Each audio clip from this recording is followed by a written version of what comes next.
2023 would be a very important year for banking for multiple reasons. Number one, the LIBOR would completely be phased out, which is London Interbank Offered Rate. So June 2023 is the last tranche of the phase out of the LIBOR, which is London Interbank Offered Rate. But is the world ready for that? I don't think so. Anyways, we'll have a separate video in that regards.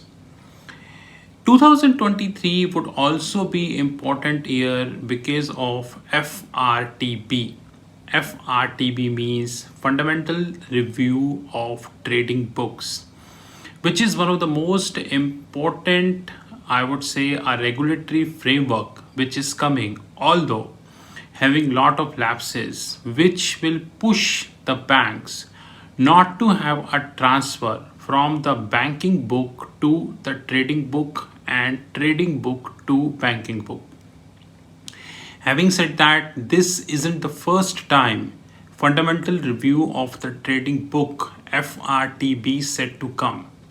It was supposed to come in 2020, but then due to political compulsions it got postponed. Again in 2021 it got postponed, and in 2022 it again got postponed, and now it is slated to come 1st January 2023. I'm sure it won't be hitting 1st January 2023 as well. Third important thing which is coming in 2023, it is Basel 3, because by October 2023 Basel 3 would be mandated across the globe. As we speak, there are many banks, financial institutions, hedge funds, venture capitalists, private equity, depository financial institution, insurance player, reinsurance player, and lot of brokerages houses, institutional players, those who are not making their balance sheet as per Basel 3. In fact, let's take an example. In India also, many banks claim to have their balance sheet on Basel 3. But if you look at the Pillar 3 guidelines, you would get to know that they are nowhere closer to Basel 3. Anyways, when we speak about a bank, there is a concept called credit conversion factor. Now, credit conversion factor means that the banks have substantial positions in their books. Or if I speak from an angle of Goldman Sachs, then Goldman Sachs himself is having a $1 trillion derivative book and expanding. Goldman also have an asset book of $1 trillion, which means the liabilities are also approximately $1 trillion. Now, bank's liability, when we speak about the bank derivative book, then they have on balance sheet exposure, they have the derivative position, they have the repurchase transaction, and now they have off balance sheet positions also.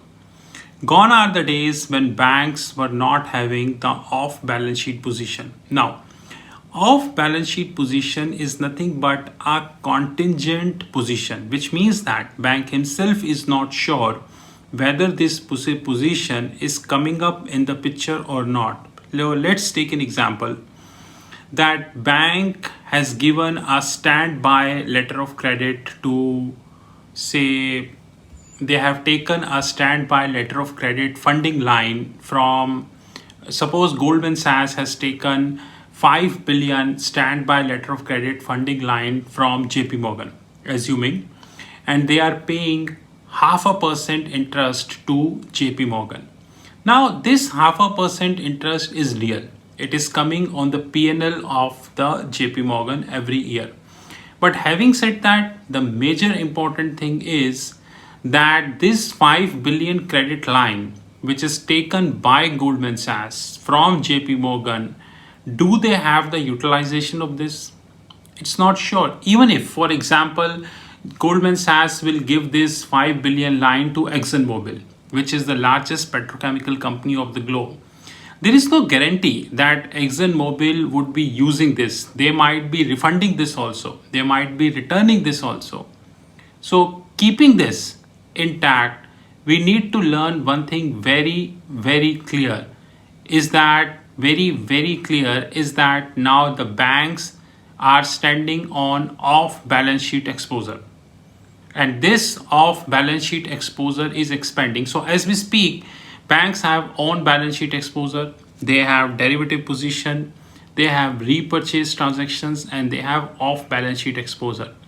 But when the whole globe would be on Basel 3 by October 2023, then the off balance sheet exposure and the on balance sheet exposure would be of highly importance. Of course, we have more videos in that regard soon.